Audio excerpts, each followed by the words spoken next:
Welcome back to Fireplace Time with Hani. In this video, we're going to talk about why and how preparation is key in knowing when to start your dream family. My name is Hani Tversky, mother of 8, and in the last 20 years, I've helped hundreds of families prepare a rewarding family life.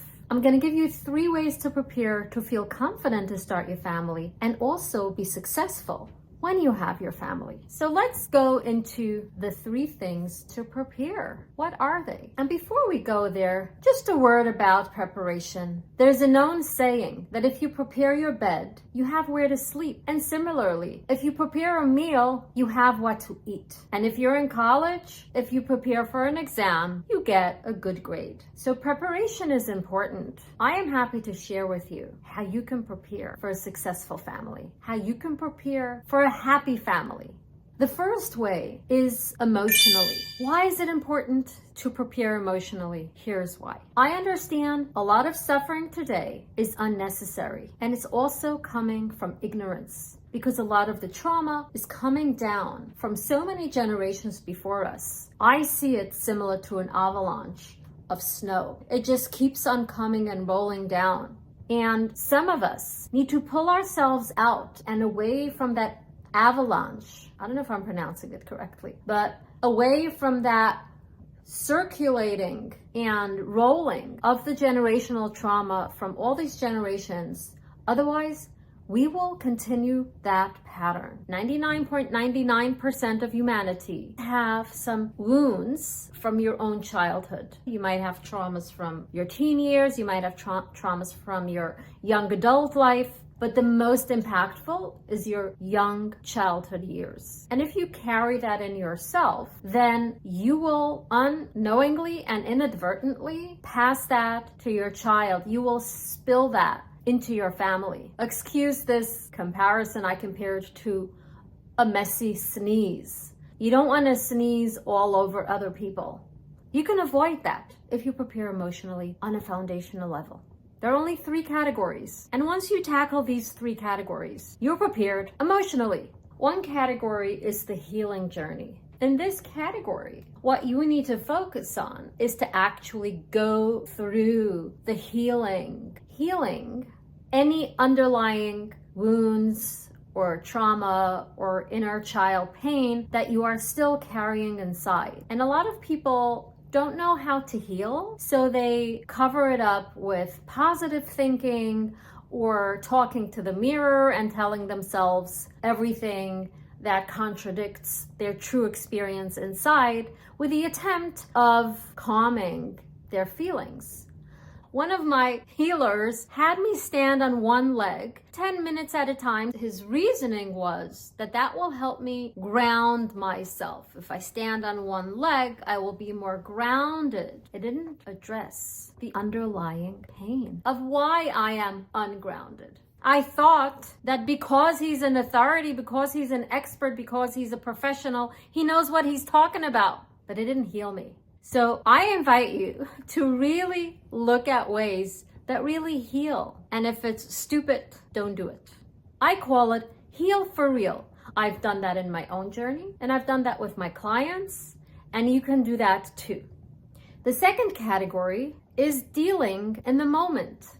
When you're triggered, when you're dealing with something unexpected, when you're in a bad mood. What do you do in the moment? Knowing how to respond to your own emotional waves, reactivity, and motions is super important because children are very vulnerable. And if you don't know how to deal in the moment and something happens and you are reactive or you're super angry or very depressed, the child will take it in and feel like there's something wrong with them. That's the second category. Find and develop the skill set of knowing how to deal with your emotions moment by moment. And that is almost the secret to successful parenthood. The third category is becoming emotionally intelligent, learning about your emotions, really discovering and playing with the textures, with the tones, allowing yourself to experiment, to experience, to explore, and all the EX words, whatever you want to add. Really learn emotions. You ever heard of the emotions wheel? That's a very good beginning. You start with that, you learn words for your emotions, and then you go deeper into allowing yourself to feel, oh, this is how hurt feels, this is how it feels to feel alone, or whatever the feeling is. Heal for real, learn how to deal with emotions in the moment, and develop your emotional intelligence. And if you want to create the family of your dreams even faster, I created a wonderful quiz for you that is fun to take, and you can find it in the descriptions below. The second way is technically. So how do you prepare? What do you need to prepare? Here are the 3 things that I would recommend for you to prepare. Firstly, time. When you have a child, your day and your life is going to change as far as how much time you will need to invest in your child. Knowing how to manage time, optimizing your relationship with time, and also really setting a document of how your life is now as far as where you're investing your time, and compare that to how your life will be with a child, and where you will need to allocate your time once you have a child. How you will need to change your time allocation is super important so that you don't overwhelm yourself, and that will spill into your parenthood. Second way you want to prepare technically is, guess what? Yes, one of the most responses that I have that people worry about prior to having a child, and they only think about that one thing as preparation for parenthood, is money. And I do think that you should prepare financially. Prepare what is your relationship, once again, with money. How is your finances? Learn how to manage money. And then, once again, create a document with the expenses with a child. Know the numbers. Don't just guess, oh, it's so expensive to have a child. And of course, that also includes knowing what kind of family you want, because you might want to send your child to childcare, or you might want to have your child with you for 5 years. Every family is different. You need to know the numbers that are necessary for the kind of family that you want to create so that you can be prepared and not once again feel overwhelmed by the pressures, the financial pressures, and factoring in all the changes that will happen on a financial basis. And the third thing to prepare on a technical level is your body. Being healthy is not a small thing. You might have put your wellness on top of the list in the past or on the bottom of your list. I don't know where your priorities are in life. But if you are to start a family, you must put your wellness, your physical wellness, on a high standard. Because when you are healthy, you can raise a healthy family. Our body affects our whole life. I was fortunate to have been introduced to holistic wellness when I was 23. I raised my 8 children without white sugar or white flour in the house. I didn't use canned food. I invested a lot of time in preparing quality food and using primarily natural remedies to raise my children in the most healthy way and to raise myself. When I was pregnant with one of my children, I had planned a home birth because I was into health and everything natural. I didn't just randomly say I'm not going to go to the hospital. I really invested in my body to give my body a chance, the optimal chance to have an easy birth. I ate healthy, I joined yoga classes, and I remember this class that I went to was 10 p.m. because I wanted to go when my kids were sleeping, and I was 40 weeks pregnant. You can imagine what I looked like. And I did all the exercises better than everybody in that room. Surprise, surprise, yes, I was into wellness, and we can. There's so much in our power to do to build our body and our wellness. That was 10 p.m. That same night at 4 a.m., my child was born at home. And all my other children woke up the next morning and they heard a baby crying. And that was just one expression of what I call heaven. So look after your body, prepare technically your health and wellness, time management, and money. All of it is technical, but it's important. Area number 3 for preparation is building a network of support. One of the things I do in my programs is I have my clients create a family vision.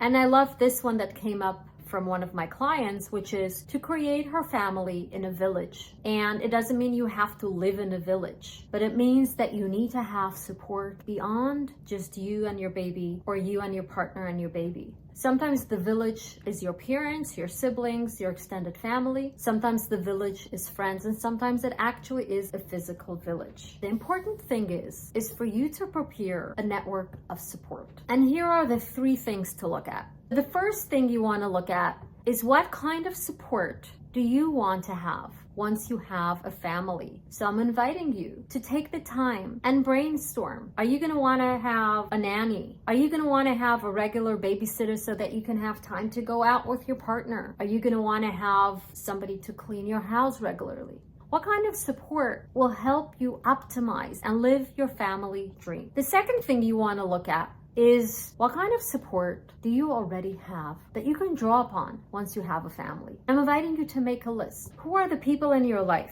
that you know that you can rely on? I remember when I went to one of my angel messengers in my life, and she helped me also look at the masculine and the feminine. Who are the women? Who are the men in my life?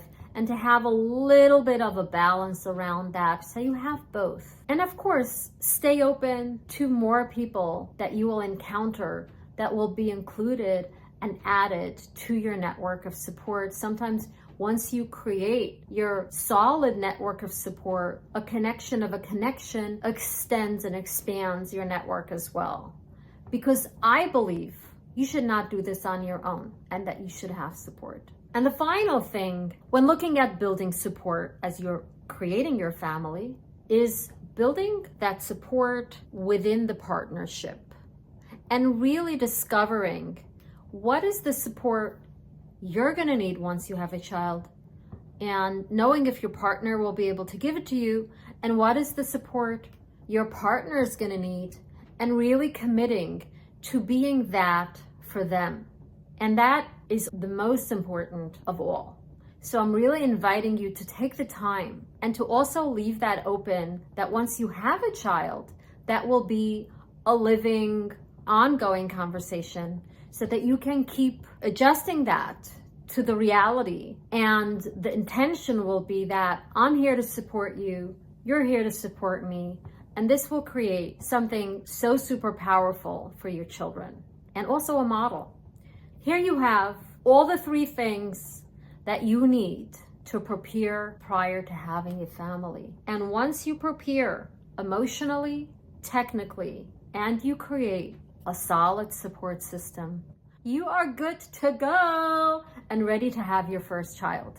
So you have my blessings. And if you want to create your family of your dream even faster, I created a quiz for you that you can take. It's in the descriptions below. I look forward to seeing you on the next video.